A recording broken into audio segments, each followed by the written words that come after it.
একটা ছোট্ট কথা বলছি, আর এটা মগজে ব্রেনে একদম পিনের মতো গেঁথেলেন। পৃথিবীর বুকে কোরআন আর হাদিসের 1 থেকে 100 এ থেকে জেড পর্যন্ত যত আমল এসেছে, যত আমল এসেছে, যত আমল এসেছে, সব আমল লোক দেখানি করা যায়। সব আমাল লোক দেখানি করা যায়। আমি বক্তব্য রাখছি অহংকারের সঙ্গে, লোকে বলবে বিরাট বক্তা, আল্লাহর কাছে লাত খাবো। আমি সুর করে কোরআন শরীফ পড়ছি এমন সুন্দর করে, লোকে বলবে কারি, আল্লাহর কাছে লাত খাবো। আমি শহীদ হচ্ছি বীর হয়ে, লড়াই করে জান চলে গেল, লোক বলবি কত বীর রে, আল্লাহর কাছে লাত খাবো। আমি নামাজ পড়ছি লোক দেখিয়ে, আল্লাহর কাছে লাত খাবো। মানে বদলা পাবো না, বদলা পাবো না, বদলা পাবো না কোনো আমল। আমি দান করছি, লোক বলবে ওরে সুবহানাল্লাহ কত বড় দাতারে, আল্লাহর কাছে লাত খাবো। তার মানে হচ্ছে পৃথিবীর যত আমল আছে, ওই আমলটা যদি কেউ নিয়ত করে যে আমি লোককে দেখিয়ে করছি, সম্ভব সম্ভব সম্ভব সম্ভব সম্ভব সম্ভব। কিন্তু একটা আমল আছে পৃথিবীতে যেটা 1000 নিয়ত করলেও লোক দেখানি হয় না, সেটা হলো রোজা, সম। আল্লাহ বলছে যারা খায় না, পান করে না, তারা আমার জন্যই করে না। যারা খায় না, পান করে না, তারা আমার জন্যই করে না। একটা উদাহরণ দিচ্ছি, বুঝাবার জন্যে বলছি। আপনার বাড়ি পারদাওনাপুর, আপনার বাড়ি সভাপুর, হঠাৎ আপনার মায়ের ওষুধ আনতে হবে কিংবা পাম্প মেশিনে একটা পার্টস লাগবে। মাসটা রমজান মাস, ভোরবেলায় উঠে সাহারি খেয়ে ফজরের সলাত পরে বের হয়ে চলে গেলেন ধুলিয়ান ডাক বাংলা। মাল পেছেন না, ওষুধও পেছেন না। একজন বলল এই পাঁচটা বহুত পুরাতন আপনার মেশিনটা, এই পাঁচটা যদি নিতে হয় তো বহরমপুর গেলে পেয়ে যাবেন, আপনার কাজের জরুরি ছিল। আপনি মারলেন টান বহরমপুর। ওখানে যখন পৌঁছালেন তখন 10টা বাজে, কেবল দোকান খুলল। মালটা নিলেন, আস্তে আপনার 12টা 1টা ধুলিয়ান হয়ে গেল। এরপরে আপনি নদী পার হলেন, প্রায় বাড়ি ঢুকতে 2টা বাজছে। প্রখর রোদ, আর এই রোদে জার্নি করে ভিতরটা মরুভূমি হয়ে গেছে। মনে হচ্ছে যেন এক জকে হবে না, 1 বালতি পানি লাগবে তবেই জানটা ঠান্ডা হবে, তাছাড়া মনে হয় যেন ভিতরটা মরুভূমি হয়ে গেছে, শুকনো ঢোক গিলা গছে।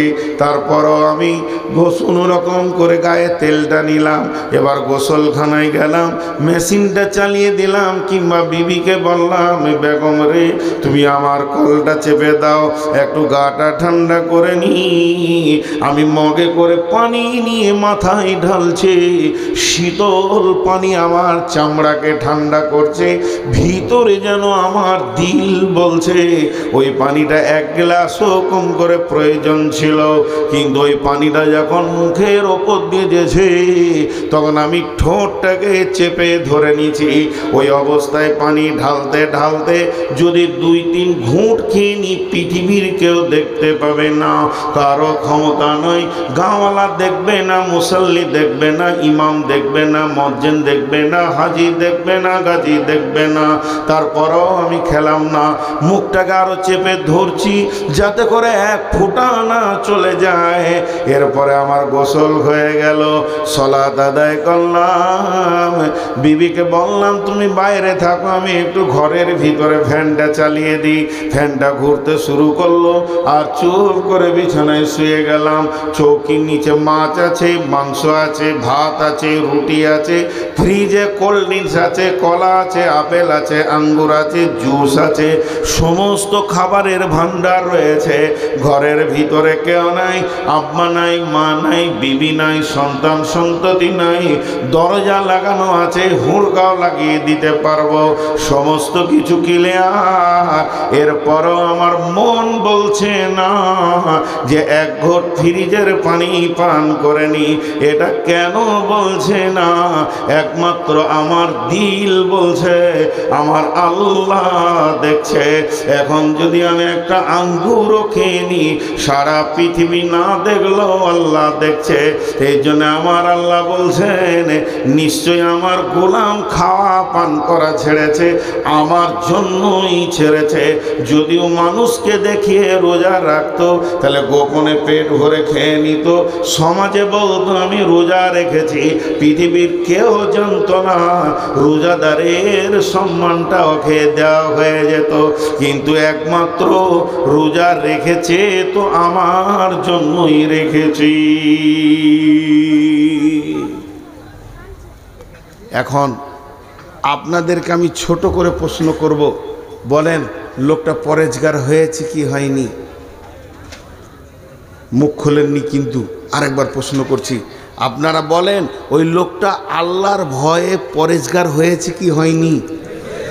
বাস, আল্লাহ ওইটাই চাইছে। আল্লাহ ওইটাই চাইছে যে আমাকে ভয় করে কাজ কর সারা জীবন। এটা 1 মাস খালি ট্রেনিং করাতে আসছে, ট্রেনিং। জি, এর জন্যে না খাওয়ার ইবাদত, কিন্তু এটা কষ্ট। রোজা রাখতে অনেকে বলে কষ্ট লাগে না, তাহলে লাগে না তো কি হলো? লাগে বলি তো নেকিটা পাবো রে বাবা। কষ্ট। আমরা কি হব আমরা জানি না, আল্লাহ জানেন। একটা উদাহরণ দিয়ে আবার 3খানা পরপর চমক উদাহরণ দিব। 3টে উদাহরণকে শুনবেন, গোটা রোজাটা জেহেনে ঢুকে যাবে। তারপর আমি হাদিসের দিকে যাব। 3টে উদাহরণ। নাম্বার 1, এই যে রাস্তায় আসছিলাম, কোন দিকের রাস্তা সব হুঁশ দিশে চলে গেছে, ঘাটে থেকে যে রাস্তাটায় আসলাম, তো রাস্তায় 2 জায়গায় ইটের ভাঁটা দেখলাম, ইটের ভাঁটা।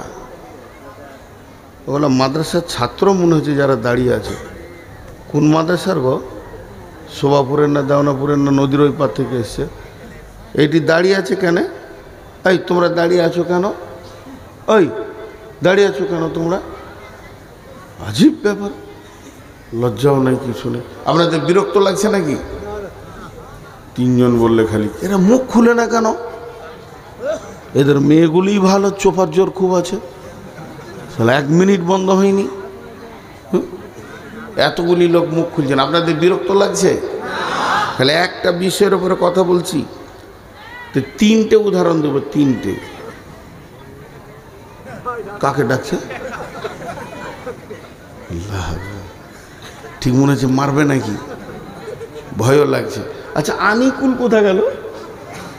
আবার মনে পড়েছে আমাকে। হ্যাঁ, ডেকে দেন না, ডেকে দেন, ডাকেন ডাকেন একবার। এই আনিকুল বাবু, একবার এসো, শোনার দরকার আছে তোমাকে, একটা জিনিস আনতে বলবো। আমি অন্য কাউকে বলছি না, ভালোবাসছি তো, আসছো না। আনিকুল, তুমি তো শব্দ শুনতে পাচ্ছ না, এসো, কোথায় আছো? আর মহিলা মহল কথা বোধহয় বুঝতে পারছে না বাংলা কথা নাকি? মাথা খারাপ, কতদিন পর দেখা।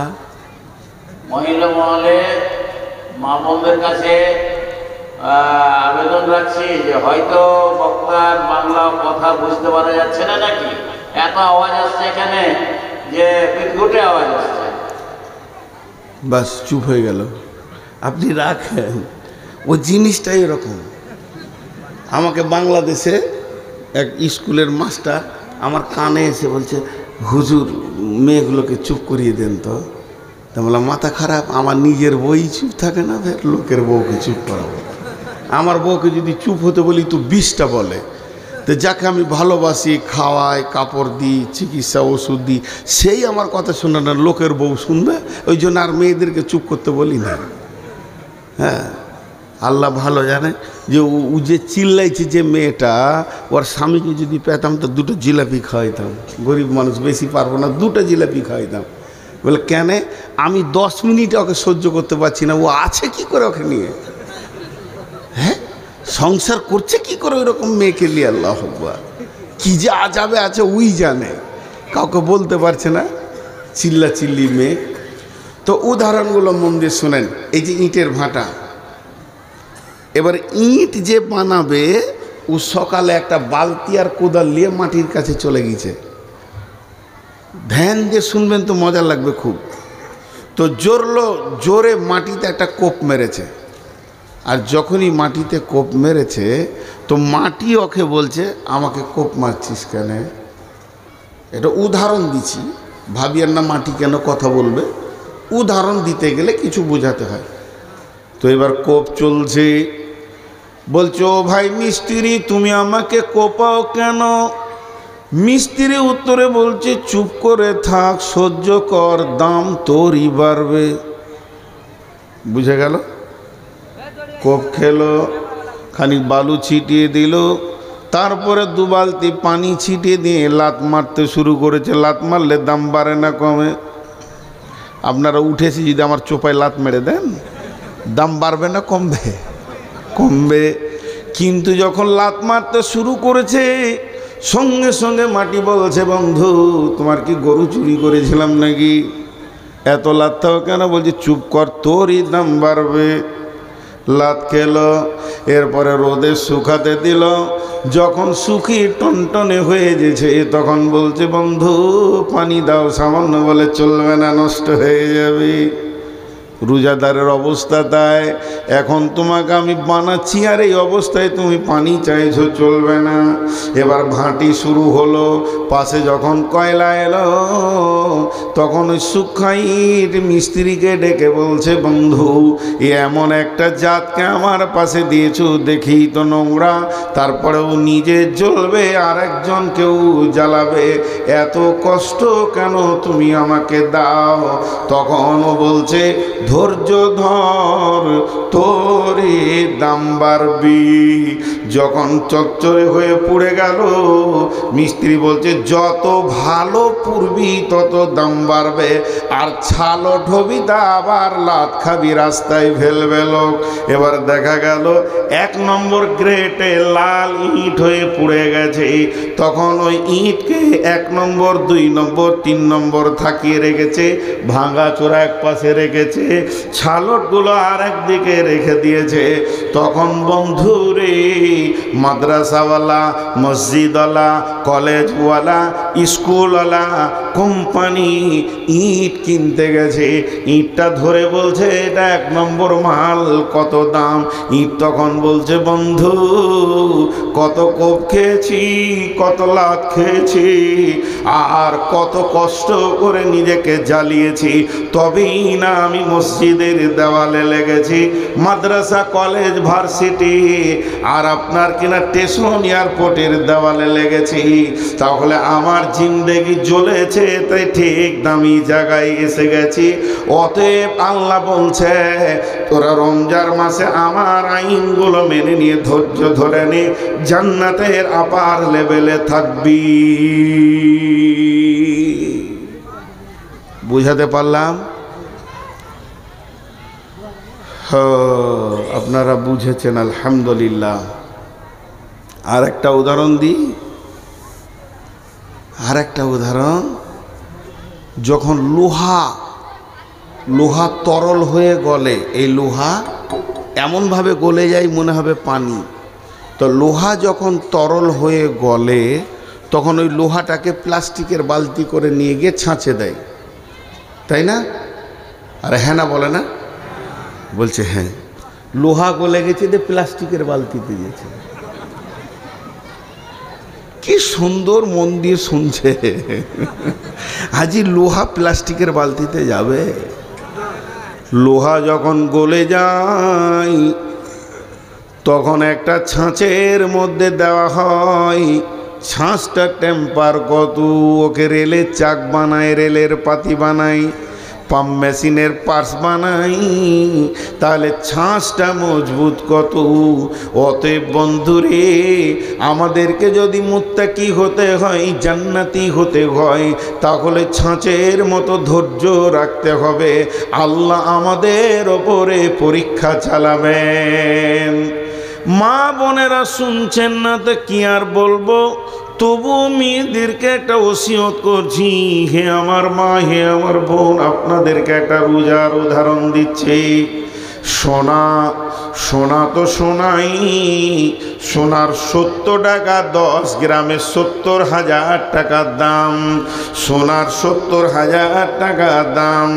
এখন যদি আমি 20 গ্রামের সোনা দিয়ে একটা গলার হার বানাই, আর গোটা হারটা অত্যন্ত সুন্দর বানিয়েছেন কারিগর, খালি হুঁকটা একটু বেঁকা, সামান্য হুঁকটা একটু বেঁকা হয়ে গেছে, বিবি বলবে জি ইচ্ছাই কি জিনিস বানিয়েছে, 1,40,000 টাকার মূল্য নাই, ধুর ছাই বলে দেবে, এ ছি দেখো তো মালটা হয়নি। তার মানে হচ্ছে সোনা যতই দামি হোক না কেন, সোনাকে ভাটিতে ঢুকতে হবে, সোনা যতই দামি হোক না কেন অ্যাসিডে পুড়তে হবে, সোনাকে আগুনে জ্বলতে হবে, তারপরে সে ডাইসে যাবে, এরপরে তাকে সোয়াগা দিয়ে ছিলবে, ছিলে তাকে পালিশ চাপাবে, যখন অতি সুন্দর হয়ে যাবে। এত দামি জিনিসটা এতগুলো মার খেলো, হাতুড়ি খেলো, ডাইস খেলো, আগুনে গেল, অ্যাসিডে গেল, সোয়াগাতে ছিল, যাদের কাছেও গেল তাদের মূল্য কিছু নাই। সোয়াগার খুব বেশি তো 30-40 টাকা কেজি, হাতুড়িতে যে মার খেয়েছে ওই লোহার হাতুড়িটা খুব বেশি 80-90 টাকার কেজি, আগুনের মূল্য নেই। কয়লার আর কত দাম, এদের ভিতরে ঢুকে ওই সোনা সুন্দর যখন হয়ে গেল তখন ওর দাম কেমন বাড়লো। মেয়েরা নিজের কাঁচা চামড়াকে ফুটিয়ে ঝুলিয়ে দিল, নাককে ফুটিয়ে ঝুলিয়ে দিল, তাতে তার ব্যথা হলো না, আবার খিলখিল করে হাসছে, কান নড়াচ্ছে, নাক নড়াচ্ছে। অতএব হে মুমিন, যখন রমজানের রোজাকে আমরা একগ্র চিত্রে মেনে নিতে পারবো, তো আমার রব আমাদেরকে এত সুন্দর বানাবেন যে আমরা জান্নাতের অলংকার হয়ে যাব। এর জন্য আল্লাহ বলেছেন লাআল্লাকুম তাত্তাকুন, আমি তোমাদেরকে রোজা রাখাচ্ছি এই জন্যে যাতে করে তোমরা মুত্তাকি বেনে যাবি।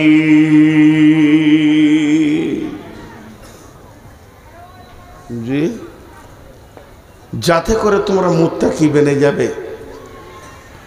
লাআল্লাকুম তাত্তাকুন, যাতে করে তোমরা মুত্তাকি বেনে যাবে। তাহলে কত সুন্দর উদাহরণ দিলাম। এরপরে আল্লাহ কি বলছেন, বিসমিল্লাহির রহমানির রহিম,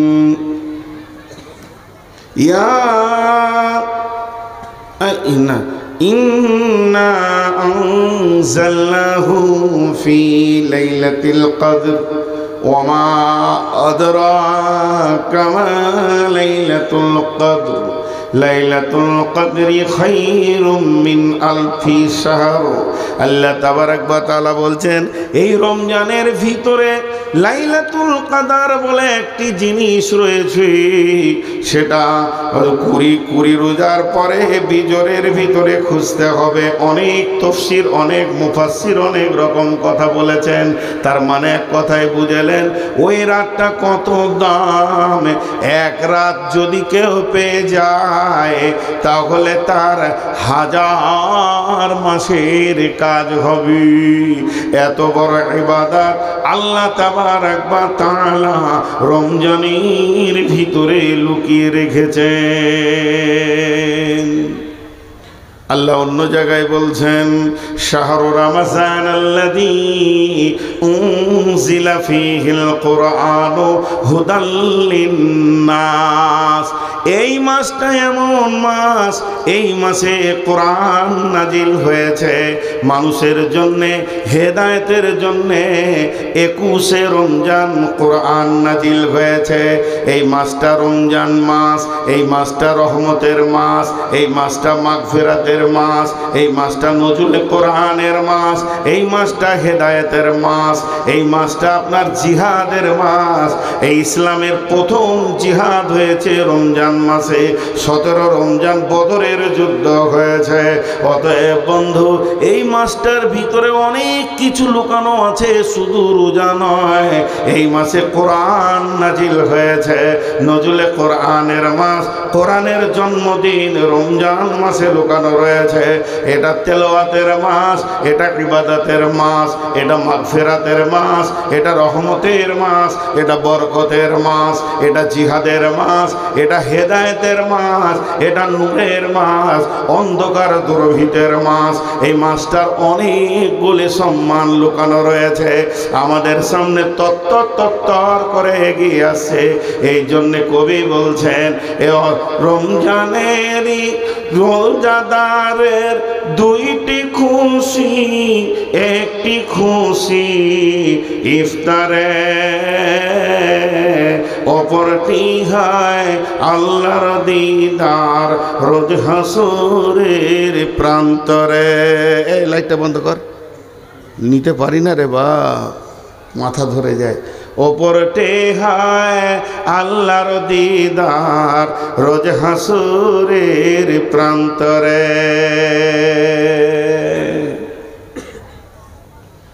এই মাসটা এত দামি মাস, হায় আমরা অবহেলায় কেটে যাই, বোকা যারা খ্যাপা। আচ্ছা সবাই একবার বলি, রমজান মাসে রোজা রাখবো ইনশাআল্লাহ। সকলে জোরে বলি, রোজা রাখবো ইনশাআল্লাহ। যারা রাখবেন না হাত তুলেন।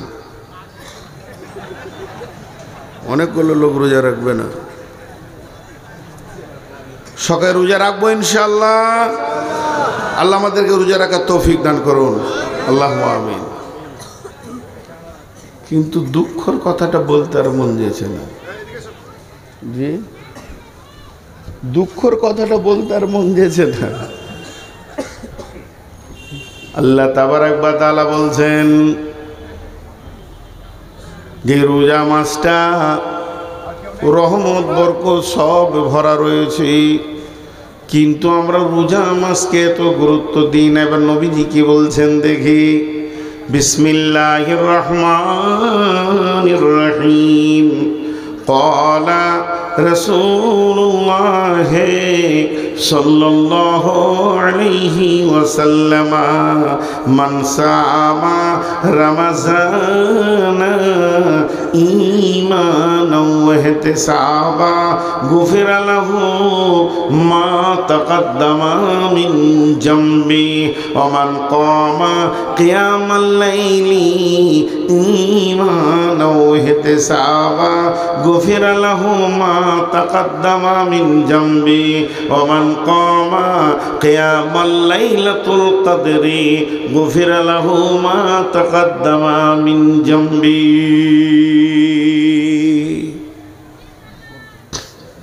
শুনি সব খুশি হয়ে যাবে। প্রথমেই আল্লাহ রসুল বলছেন, যে রমজান মাসে রোজা রাখবে ইমান ইহতিসাবের সঙ্গে, তার পূর্বের অনেক গুনাহ মাফ হয়ে যাবে।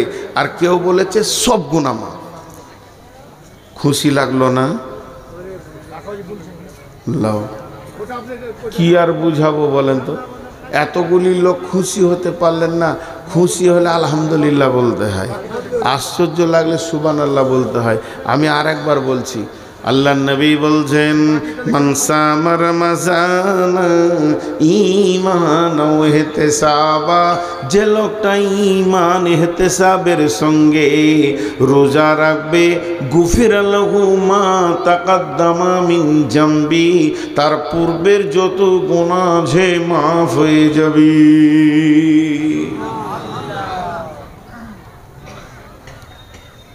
ওমান কামা কিয়ামাল লাইলি, কিয়ামাল লাইলি বলতে এখানে বলা হয়েছে মানে তারাবি, যে মানে প্রতিদিন পড়বে, বাদ যাবে না।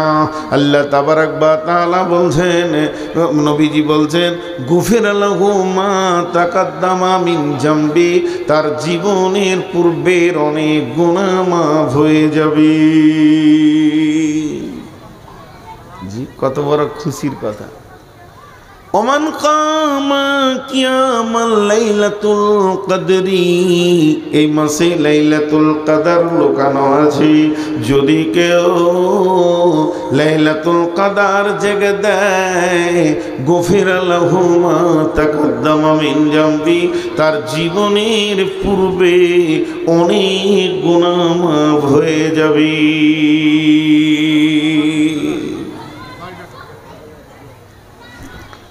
মাফ হয়ে যাবে।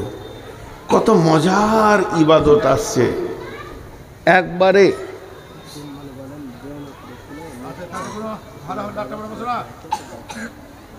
দেওনাপুর, কোন দেওনাপুর? কার ক্যাম্পারার মোস্তাক নাম বলেন, মোস্তাককে ডাকছে, তিনার বাবা অসুস্থ আছে। দেওনাপুরের মুস্তাক কে আছে? মুস্তাক ভাই, আপনার আব্বা অসুস্থ, আপনার আব্বা ডাকছে। অবশ্যই আব্বা মায়ের ডাকে সব ছেড়ে চলে যেতে হবে। আপনি যান, আপনার আব্বা অসুস্থ, মুস্তাক কে আছেন পারদাওয়ানাপুরের, মুস্তাক ক্যাম্পারার, চলে যান। যেহেতু আপনার আব্বা অসুস্থ, আপনাকে ডাকছেন। জি, এগুলো এলান করতে হবে সব বাদ দিয়ে। তাহলে জীবনের গুনাহ মাফ। কত সুন্দর ইবাদত আল্লাহ দিয়েছেন, আপনার আমার জীবনের গুনাহ মাফ করার কত রাস্তা দিয়েছেন। কিন্তু আমি একটা প্রশ্ন করব, যদি আমার সঙ্গে আপনারা প্রশ্নতে একমত হন তাহলে বলবেন ঠিক আছে, আর যদি দ্বিমত হন তা বলবেন আমার প্রশ্নটা ভুল আছে। আমার প্রশ্নটাকে বোঝার চেষ্টা করেন। প্রশ্ন বুঝলে, ওদিকে আবার দাঁড়িয়ে আছে নাকি? আল্লাহ আকবার। আর আমাকে আজকে মার্ডার করবি, আমাকে মার্ডার করবে। আর গো, আহা কিভাবে দাঁড়িয়েছে, বুকে হাত দে, খালি তুই শালা নেমে দেখ, তোকে দেখছি। কি দোষ করেছি রে ভাই তোদের, হ্যাঁ? এমন করে দাঁড়িয়ে আছেন কেন? খালি তুই নেমে দেখ, কত চোপা চালাইছিস, তোকেই দেখছি একবার। তো আমার প্রশ্নটা আগে বুঝেন। আমার প্রশ্ন হচ্ছে, ঈদের নামাজ পড়ে নিব, তারপর থেকে শুরু করব, চুরি করব, ব্যভিচার করব, জিনা করব, বেপরদা থাকব, জুয়া খেলবো, সুদ খাবো, মার্ডার করব, খুন খারাপি করব, লুটেরা করব, লুচ্চাগিরি করব, নামাজ পড়ব না, জাকাত দেব না, হজ করব না, কালেমা পড়ব না, যত গুনাহ আছে করব, লুটে পুটে টাকা পয়সা করব। আর যেদিন পশ্চিম দিকে রমজানের চাঁদ উঠে যাবে, চাঁদটা দেখে নি, নদীতে ঝাঁপ মেরে দিব, গোসল করে নিব, সাবান মেখে নিয়ে এশার নামাজে তারাবি পড়ার জন্যে চলে আসবো। মুসল্লির মতো টুপি লাগিয়ে সুন্দর করে 1 মাস রোজা রেখে নিব, সব গুনাহ মাফ হয়ে যাবে।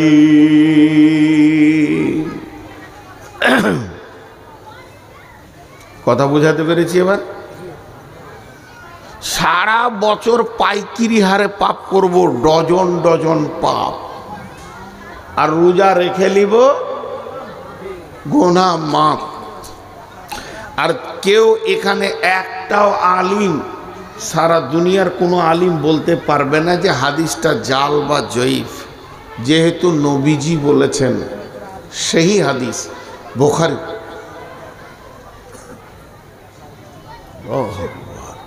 কোথায় জলসা করতে এসছি বাপ? জি, সারা এলাকার লোক, জি, গোনায় আমার জর্জরিত হয়ে গেল। আর রমজানে এত সুন্দর করে রোজা রাখবো, একবারে রসুল যেমন করে রেখেছিল, একটা পাপ করব না। তাহলে জীবনের গুনাহ, কথা বলে না, জীবনের গুনাহ। তা না তো নামাজ পড়া কি দরকার আছে? কিন্তু আল্লাহ তাবারাক ওয়া তাআলা, রসুল দুটো শর্ত করেছেন। শর্ত দুটো খুব ভালো করে শুনেন। শর্ত বুঝেন তো? শর্ত বুঝেন কি না? হ্যাঁ, আপনি আমাকে কি শর্ত করলেন? আপনি আমাকে শর্ত করছেন, আগামী পরশু যদি আপনি শোভাপুরে এসে জোহরের নামাজ পড়েন তো আপনার মাদ্রাসাকে 1 লাখ টাকা দিব।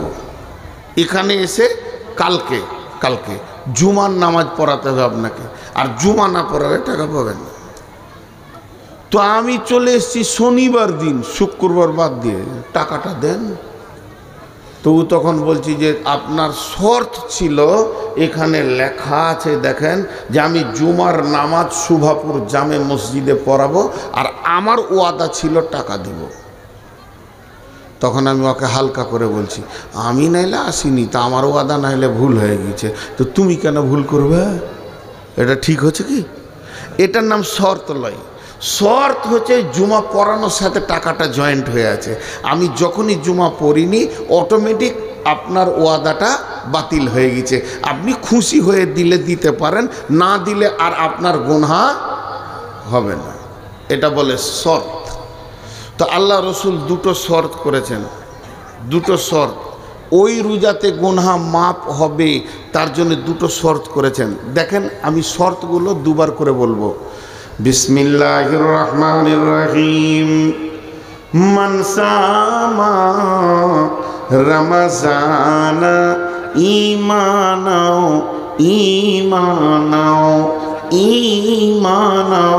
ওয়াহতিসাবা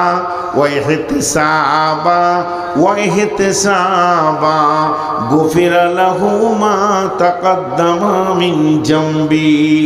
যে লোকটা রোজা রাখবে ঈমানকে, এহতেসাবকে সঙ্গে নিয়ে, ঈমান আর এহতেসাব এই 2টি জিনিসকে সঙ্গে নিয়ে রোজা রাখবে, আল্লাহর নবী বলছেন উম্মত তুমি নিশ্চিত হয়ে যাও, তোমার গুনাহ মাফ হয়ে যাবে।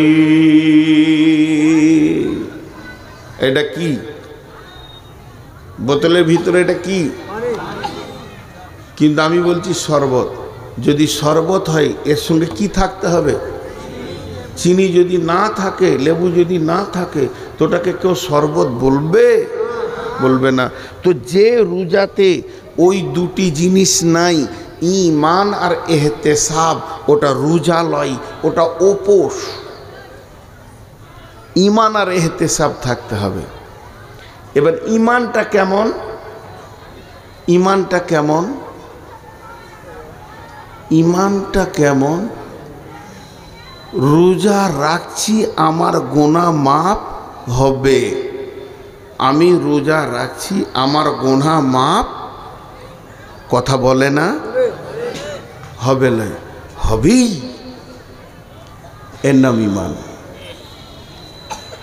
হাদিসের মধ্যে আছে, বান্দা যেমন আল্লাহর প্রতি ধারণা রাখবে, বান্দা যেমন আল্লাহর প্রতি ধারণা রাখবে, আল্লাহ বান্দার সঙ্গে ওই রকম ব্যবহার করবেন। অতএব বন্ধুরে, আপনার আমার ঈমান যদি 100% থাকে, তাহলে আপনার আমার রব আপনার আমার জীবনের গুনাহকে মাফ করবেনই করবে।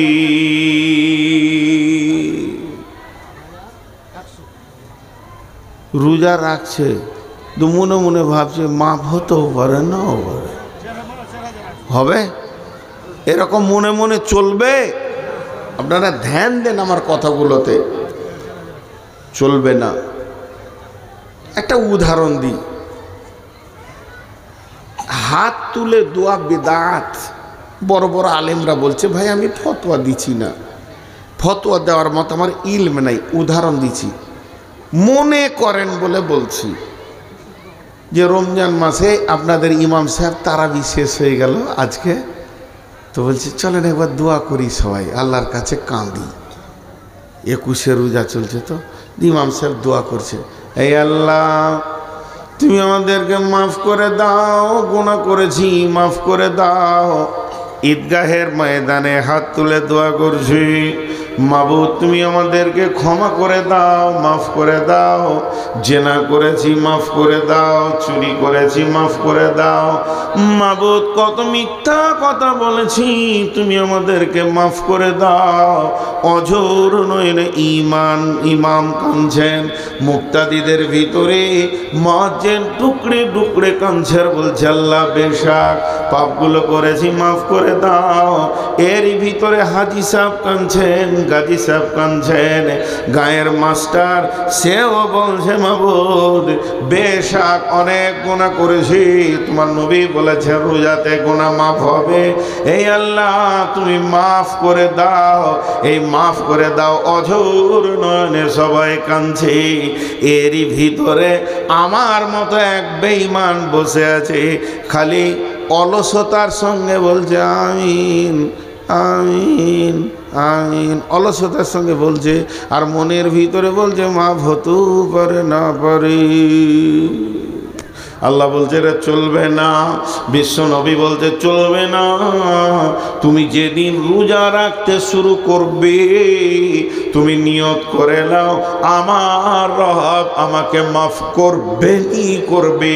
হযরত ওমর বলছেন আসমান থেকে যদি এলান হয় সারা পৃথিবীর মানুষ জান্নাত চলে যাবে, একজন জাহান্নামে যাবে, তাহলে আমি ওমর সেই জাহান্নামীটা। কারণ কোরআন বলছেন ইন্না বাতশা রাব্বিকা লাশাদীদ, আল্লাহর পাকার বড় মজবুত। আবার কোরআন বলছে, হযরত ওমর বলছে আসমান থেকে যদি এলান হয় সারা বিশ্ব জাহান্নামে চলে যাবে, একজন জান্নাতে যাবে, তাহলে আমিও তখনও বলবো আমি সেই ওমর জান্নাতি। কেন আমার আল্লাহ বলেছেন লা তাকনাতু মির রাহমাতিল্লাহি, হে ওমর, হে আল্লাহ বলছে হে আমার গোলাম আমার রহমত থেকে নিজেকে বঞ্চিত করিও না। তার মানে হচ্ছে আমার রব এত বড় মাফ করনে ওয়ালা। একটা লোক পাপ করতে করতে যদি আসমান জমিনকে ভরে দেয়, জায়গা না থাকে, পাহাড় পাহাড় পরিমাণ পাপ করে, তারপরেও যদি চোখের পানিতে রবের কাছে মাফ চায় তাহলে আল্লাহ তাকে মাফ করে দেবেন। অতএব বন্ধু এটা একটা খেয়াল করতে হবে যে যেদিন আমি রোজা রাখছি ওই দিনে আমার দিল মন আল্লাহর প্রতি এতটাই বিশ্বাস থাকবে আমার গুনাহ মাফ হবে। এর নাম হলো ঈমান,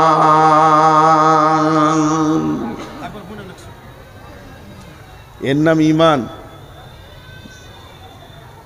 ঈমানের নাম একটা উদাহরণ দিই, খুব শুনে ভালো লাগবে। আমার বাড়ি বর্ধমান, যদিও বর্ধমান বাড়ি তো আমি বীরভূম সীমান্তে বাস করি, বোলপুরের পাশে। আমার গ্রামটা পরেই 3 কিলোমিটার 4 কিলোমিটার বর্ধমান আছে, তারপরে বীরভূম শুরু। তো রমজান মাস আমার বিয়ে হয়েছে বীরভূম জেলায়। তো হঠাৎ বোলপুরে যখন পৌঁছাইছি তখন আসরের নামাজ পড়ছি, খেয়াল করে শুনেন উদাহরণটা। আমার শ্বশুরের 6টা বেটা 2টা বেটি, বড়টা আমার কাছে, ছোটটা আর একজনের কাছে। আর 6টা বেটার বিয়ে হয়েছে, 6টা বউ বাড়িতে আছে। ঠিক ইফতার হতে আর মাত্র ওই 10-15 মিনিট, ইফতার হতে, খাবার শুরু হবে 10-15 মিনিট। হঠাৎ আমি গাড়ি নিয়ে ঢুকে গেছি 2জন আলিমকে নিয়ে, মৌলানা মুজাম্মেল ভাই আছেন, আমি আছি, আরও বড় বড় 2জন আলিম মাদানি নিয়ে। আচ্ছা, চাষি ঘর, সাদা বাটা খাবার প্রতিদিন হয়, মেহমান আসলে না হলে একটা ব্যবস্থা হয়। আর রমজান মাসের যদি 15-20 মিনিট আগে শ্বশুর ঘর ঢোকা যায় বড় বড় মানুষ নিয়ে, তো ওরা পেরেশানিতে পড়ে গেল। যেহেতু না আনি করতে বলছি কয়ু দরকার আছে, দেখে যান, খুব ধ্যান দিয়ে শুনেন। এই জায়গাটা ধ্যান দিয়ে না শুনলে ইমানের এটা খুঁজে পাবেন না। এবার আমি যখনই গাড়ি নিয়ে ঢুকেছি তা আমার শ্বশুর দেখে চমকে উঠলো, আরে সুবহানাল্লাহ, জামাইয়ের সাথে 4খানা বড় বড় মেহমান। তো 6টা ছালা 6 দিকে দৌড় মারলো। কেউ গেল মাছ আনতে, কেউ গেল মুরগি আনতে, কেউ গেল তেলে ভাজা আনতে, কেউ গেল মিষ্টি আনতে, কেউ গেল আর কিছু আনতে, ফল ফ্রুট আনতে। আর বহুরা সব দাঁতন করছিল, উজু করব, ইফতার করবো, মুড়ি টুড়ি চিড়ে যা আছে খেয়ে নিব। আর তলায় কেউ বটি নিয়ে বসলো, কেউ আলু রেসতে বসলো, কেউ পেঁয়াজ ছিলতে বসলো, কেউ রসুন কুচলাইছে। আমার শাশুড়ি বুড়ি মানুষ, সেও কষ্ট করে হাঁড়িটা নিয়ে যে গ্যাস জ্বালাতে গিয়েছে। একটা ঘর শান্ত ছিল, একটা ঘর শান্ত ছিল, একটা ঘর শান্ত ছিল। জামাই আসার কারণে উতাল পাতাল লেগে গেল। আর আমাকে বটুখানায় বসতে দিয়েছে। আমি আর মোজাম্মেল ভাইকে নিয়ে বসে গল্প করছি যে দালালের পাল্লায় পরে বিয়ে হয়েছে, খেতে দিতেও পারে নাও পারে। আচ্ছা, এটা যদি আমার শ্বশুর শুনতে পায়, কলজেটা কেমন জ্বলবে বলেন তো? হ্যাঁ, আর একবার হ্যাঁ না বলেন। বন্ধুরা আমার, আসমান যখন পৃথিবীর বুকে রোজা ঢুকে যায়, আসমান জগৎ তোলপাড় হয়ে যায়। ওরে জাহান্নামের দরজা বন্ধ কর, ওরে শয়তানকে বেঁধে দে, দরজা রহমত মাগফিরাতের দরজাকে খুলে দে, আল্লাহর সামনে দফতরগুলো এনে দে। আমার গোলামেরা রোজা রাখবে আর আমি তাদের গুনাহগুলোকে মাফ করব। গোটা আসমান জগৎ, ফেরেশতা জগৎ তোলপাড় লেগে গেল, রই রই রই রই কাণ্ড লেগে গেল। কেননা রোজা এসেছে, রোজা এসেছে, রব তার গোলামদেরকে মাফ করবে রে। জাহান্নামের দরজায় তালা মেরে দিয়েছে, জান্নাতের দরজা খুলে দিয়েছে। তার রোজাদার বান্দারা সামনে ইফতারকে নিয়ে বসে থাকবে। এখনো 3 মিনিট আছে, মুখে পানি দেবে না। এই দৃশ্যটা আমার রব দেখবে আর তার গুনাহকে মাফ করবে। এই অবস্থাতে যদি কোনো গোলাম মনে মনে নিয়ত করে আমার গুনাহ মাফ নাও হতে পারে, তাহলে আমার রব যখন ওর দিলটা দেখবে, তাহলে আমার রবের দিলে কত আঘাত হবে। ও গুনাহগার গোলামের রে, তোরই গুনাহ মাফের জন্যই তো আমি মাছটা তৈরি করেছি। আর তোর ভিতরে এত নোংরা কথাটা এলো কি করে? এর জন্য বিশ্বনবী বলছেন, তুমি রোজা রাখবে, রাখো, ঈমানের সঙ্গে রাখো। বুঝাতে পারলাম? সকলে জোরে বলেন, পারলাম। এবার এহতেসাব বা মানা ইখতিলাস। তোর মনকে জিজ্ঞেস কর, কেন রোজা রাখছিস? তোর মনকে জিজ্ঞেস কর, তুই কেন রোজা রাখছিস? জি ভাই,